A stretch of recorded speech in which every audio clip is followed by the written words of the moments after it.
Chapter 10 of the Count of Monte Cristo by Alexandre Dumas. Chapter 10 The King's Closet at the Tuileries. We will leave Villefort on the road to Paris, travelling, thanks to trebled fees, with all speed and passing through 2 or 3 apartments. Enter at the Tuileries the little room with the arched window, so well known as having been the favourite closet of Napoleon and Louis XVIII. And now of Louis-Philippe. There, seated before a walnut table, he had brought with him from Hartwell, and to which, from one of those fancies not uncommon to great people, he was particularly attached, the king, Louis XVIII, was carelessly listening to a man of 50 or 52 years of age, with grey hair, aristocratic bearing, and exceedingly gentlemanly attire, and meanwhile making a marginal note, in a volume of Gryphius's rather inaccurate but much sought-after edition of Horace, a work which was much indebted to the sagacious observations of the philosophical monarch. "You say, sir," said the king, "that I am exceedingly disquieted, sire."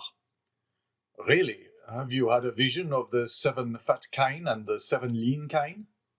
"No, sire, for that would only betoken for us 7 years of plenty, and 7 years of scarcity. And with a king as full of foresight as your majesty, scarcity is not a thing to be feared. Then of what other scourge are you afraid, my dear Blacas?" "Sire, I have every reason to believe that a storm is brewing in the south." "Well, my dear Duke," replied Louis XVIII, "I think you are wrongly informed, and know positively that, on the contrary, it is very fine weather in that direction." Man of ability as he was, Louis XVIII liked a pleasant jest. "Sire," continued M. de Blacas, "if it only be to reassure a faithful servant, will your majesty send into Languedoc, Provence, and Dauphine trusty men who will bring you back a faithful report as to the feeling in these 3 provinces?" "Caninus sordis," replied the king, continuing the annotations in his Horace. "Sire," replied the courtier, laughing in order that he might seem to comprehend the quotation, "your majesty may be perfectly right in relying on the good feeling of France, but I fear I am not altogether wrong in dreading some desperate attempt." "By whom?" "By Bonaparte, or at least by his adherents." "My dear Blacas," said the king, "you, with your alarms, prevent me from working." "And you, sire, prevent me from sleeping, with your security." "Wait, my dear sir, wait a moment, for I have such a delightful note on the pastor quum traheret. Wait, and I will listen to you afterwards." There was a brief pause, during which Louis XVIII wrote, in a hand as small as possible, another note on the margin of his Horace, and then, looking at the Duke with the air of a man who thinks he has an idea of his own, while he is only commenting upon the idea of another, said, "Go on, my dear Duke, go on, I listen." "Sire," said Blacas, who had for a moment the hope of sacrificing Villefort to his own profit, "I am compelled to tell you that these are not mere rumours destitute of foundation, which thus disquiet me, but a serious-minded man, deserving all my confidence, and charged by me to watch over the south," the Duke hesitated as he pronounced these words, "has arrived by post to tell me that a great peril threatens the king, and so I hasten to you, sire." "Mala ducis avi domum," continued Louis XVIII, still annotating. "Does your majesty wish me to drop the subject?" "By no means, my dear Duke, but just stretch out your hand." "Which?" "Whichever you please, there to the left." "Here, sire." "I tell you the left, and you are looking to the right. I mean on my left. Yes, there. You will find yesterday's report of the Minister of Police, but here is Mr. d'André himself, and Monsieur d'Andre, announced by the chamberlain-in-waiting, entered. "Come in," said Louis XVIII, with repressed smile. "Come in, Baron, and tell the Duke all you know, the latest news of Monsieur de Bonaparte. Do not conceal anything, however serious. Let us see, the island of Elba is a volcano, and we may expect to have issuing thence flaming and bristling warbella, horrida bella." Monsieur d'Andre leaned very respectfully on the back of a chair with his two hands and said, "Has your Majesty perused yesterday's report?" Yes, but tell the Duke himself, who cannot find anything, what the report contains, and give him the particulars of what the usurper is doing in his islet." "Monsieur," said the Baron to the Duke, "all the servants of His Majesty must approve of the latest intelligence which we have from the island of Elba. Bonaparte." Monsieur d'Andre looked at Louis XVIII, who, employed in writing a note, did not even raise his head. "Bonaparte," continued the Baron, "is mortally wearied and passes all days in watching his miners at work at Porto Longone." "And scratches himself for amusement," added the king. "Scratches himself?" inquired the Duke. "What does your Majesty mean?" "Yes, indeed, my dear Duke. Did you forget that this great man, this hero, this demigod, is attacked with a malady of the skin, which worries him to death, a prurigo? And moreover, my dear Duke," continued the Minister of Police, "we are almost assured that in a very short time the usurper will be insane." "Insane?" "Raving mad. His head becomes weaker. Sometimes he weeps bitterly, sometimes laughs boisterously. At other times he passes hours on the seashore, flinging stones in the water, and when the flint makes duck and drake 5 or 6 times, he appears as delighted as if he had gained another Marengo or Austerlitz. Now, you must agree that these are indubitable symptoms of insanity." "Or of wisdom, my dear Baron, or of wisdom," said Louis XVIII, laughing. "The greatest captains of antiquity amuse themselves by casting pebbles into the ocean. See Plutarch's Life of Scipio Africanus." Monsieur de Blacas pondered deeply between the confident monarch and the truthful minister. Villefort, who did not choose to reveal the whole secret, lest another should reap all the benefit of the disclosure, had yet communicated enough to cause him the greatest uneasiness. Well, d'Andre," said Louis XVIII, "Blacas is not yet convinced. Let us proceed, therefore, to the usurper's conversion." The Minister of Police bowed. "The usurper's conversion?" murmured the Duke, looking at the king, and d'Andre, who spoke alternatively like Virgil's shepherds. "The usurper converted?" "Decidedly, my dear Duke." "In what way converted?" "To good principles. Tell him all about it, Baron." "Why, this is the way of it," said the minister, with the gravest air in the world.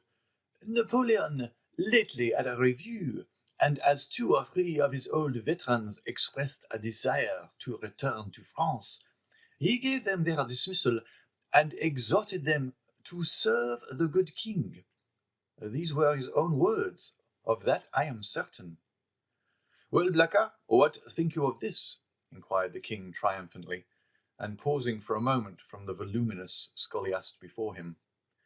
"I say, sire, that the Minister of Police is greatly deceived, or I am, and as it is impossible it can be the Minister of Police, as he has the guardianship of the safety and honor of your Majesty, it is probable that I am in error. However, sire, if I might advise, your Majesty will interrogate the person of whom I spoke to you, and I will urge your Majesty to do him this honor." "Most willingly, Duke. Under your auspices I will receive any person you please. but you must not expect me to be too confiding. Baron, have you any report more recent than this dated the 20th of February? This is the 4th of March. No, sire, but I am hourly expecting one. It may have arrived since I left my office. Go thither, and if there be none, well, continued Louis XVIII, make one. That is the usual way, is it not? And the king laughed facetiously. Oh, sire, replied the minister, we have no occasion to invent any. Every day our desks are loaded with most circumstantial denunciations, coming from hosts of people who hope for some return for services which they seek to render, but cannot. They trust to fortune and rely upon some unexpected event in some way to justify their predictions. Well, sir, go, said Louis XVIII, and remember that I am waiting for you. I will but go and return, sire. I shall be back in 10 minutes. And I, sire, said Monsieur de Blacas, will go and find my messenger. Wait, sir, wait, said Louis XVIII. Really, Monsieur de Blacas, I must change your armorial bearings. I will give you an eagle with outstretched wings, holding in its claws a prey which tries in vain to escape, and bearing this device, tenax. Sire, I listen, said de Blacas, biting his nails with impatience. I wish to consult you on this passage. Molli fugiens angelitu. You know it refers to a stag flying from a wolf. Are you not a sportsman and a great wolf hunter? Well then, what do you think of the Molli angelitu? Admirable, sire. But my messenger is like the stag you refer to, for he has posted 220 leagues in scarcely 3 days. Which is undergoing a great fatigue and anxiety, my dear Duke, when we have a telegraph which transmits messages in 3 or 4 hours, and that without getting in the least out of breath.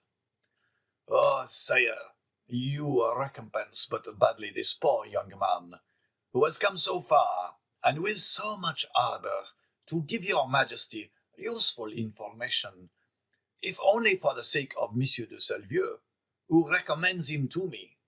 I entreat your majesty to receive him graciously. Monsieur de Salvieux, my brother's chamberlain. Yes, sire. He is at Marseille, and writes me thence. Does he speak to you of this conspiracy? No, but strongly recommends a Monsieur de Villefort, and begs me to present him to your majesty.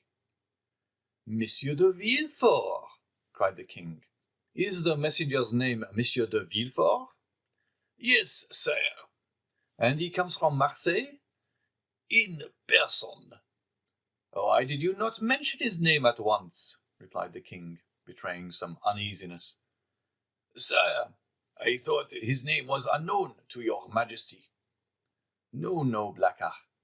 He is a man of strong and elevated understanding, ambitious too, and pardieu, you know his father's name? His father? Yes, Noirtier. Noirtier the Girondin? Noirtier the senator? He himself. And your majesty has employed the son of such a man? Blacas, my friend, you have but limited comprehension. I told you Villefort was ambitious, and to attain his ambition, Villefort would sacrifice everything, even his father. Then, sire, may I present him? This instant, Duke. Where is he? Waiting below, in my carriage. Seek him at once. I hasten to do so. The Duke left the royal presence with the speed of a young man. His really sincere royalism made him youthful again. Louis XVIII remained alone, and turning his eyes on his half-opened Horace, muttered, Justum et tanacem propositi virum. Monsieur de Blacas returned as speedily as he had departed, but in the antechamber he was forced to appeal to the king's authority. Villefort's dusty garb His costume, which was not of courtly cut, excited the susceptibility of Monsieur de Breze, who was all astonishment at finding that this young man had the audacity to enter before the king in such attire. The Duke, however, overcame all difficulties with a word, His Majesty's order, and in spite of the protestations which the master of ceremonies made for the honour of his office and principles, Villefort was introduced. The king was seated in the same place where the Duke had left him. On opening the door, Villefort found himself facing him, and the young magistrate's first impulse was to pause. "Come in, Monsieur de Villefort," said the king. "Come in." Villefort bowed, and advancing a few steps, waited until the king should interrogate him. "Monsieur de Villefort," said Louis XVIII, "the Duke de Blacas assures me you have some interesting information to communicate." "Sire, the Duke is right, and I believe your Majesty will think it equally important." "In the first place, and before everything else, sir, is the news as bad, in your opinion, as I am asked to believe?" "Sire, I believe it to be most urgent, but I hope, for the speed I have used, that it is not irreparable." "Speak as fully as you please, sir," said the king, who began to give way to the emotion which had showed itself in Blacas's face and affected Villefort's voice. "Speak, sir, and pray begin at the beginning. I like order in everything." "Sire," said Villefort, "I will render a faithful report to your Majesty, but I must entreat your forgiveness if my anxiety leads to some obscurity in my language." A glance at the king after this discreet and subtle exordium assured Villefort of the benignity of his august auditor, and he went on. "Sire, I have come as rapidly to Paris as possible to inform your Majesty that I have discovered, in the exercise of my duties, not a commonplace and insignificant plot, such as is every day got up in the lower ranks of the people and in the army, but an actual conspiracy, a storm which menaces no less than your Majesty's throne. Sire, the usurper is arming 3 ships. He meditates some project, which, however mad, is yet perhaps terrible. At this moment he will have left Elba to go whither I know not, but assuredly to attempt a landing, either at Naples or on the coast of Tuscany, or perhaps on the shores of France. Your Majesty is well aware that the sovereign of the island of Elba has maintained his relations with Italy and France." "I am, sir," said the king, much agitated. "And recently we have had information that the Bonapartist clubs have had meetings in the Rue Saint-Jacques. But proceed, I beg of you. How did you obtain these details?" "Sire, they are the results of an examination which I have made of a man of Marseille, whom I have watched for some time, and arrested on the day of my departure. This person, a sailor of turbulent character, and whom I suspected of Bonapartism, has been secretly to the island of Elba. There he saw the Grand Marshal, who charged him with an oral message to a Bonapartist in Paris, whose name I could not extract from him, but this mission was to prepare men's minds for a return. It is the man who says this, sire. A return which will soon occur." "And where is this man?" "In prison, sire." "And the matter seems serious to you?" "So serious, sire, that when the circumstance surprised me in the midst of a family festival, on the very day of my betrothal, I left my bride and friends, postponing everything, that I might hasten to lay at your Majesty's feet the fears which impressed me, and the assurance of my devotion." "True," said Louis XVIII. "Was there not a marriage engagement between you and Mademoiselle de Saint-Méran, daughter of one of your Majesty's most faithful servants?" Yes, but let us talk of this plot, Monsieur de Villefort." "Sire, I fear it is more than a plot. I fear it is a conspiracy." "A conspiracy in these times," said Louis XVIII, smiling, is a thing very easy to meditate, but more difficult to conduct to an end, inasmuch as, re-established so recently on the throne of our ancestors, we have our eyes open at once upon the past, the present, and the future. For the last 10 months, my ministers have redoubled their vigilance in order to watch the shore of the Mediterranean. If Bonaparte landed at Naples, the whole coalition would be on foot before he could even reach Piemonte. If he landed in Tuscany, he would be in an unfriendly territory. If he landed in France, it must be with a handful of men, and the result of that would be easily foretold, execrated as he is by the population. Take courage, sir, but at the same time rely on our royal gratitude. Ah, here is Monsieur d'Andre, cried de Blacas. At this instant, the Minister of Police appeared at the door, pale, trembling, and as if ready to faint. Villefort was about to retire, but Monsieur de Blacas, taking his hand, restrained him. End of chapter 10.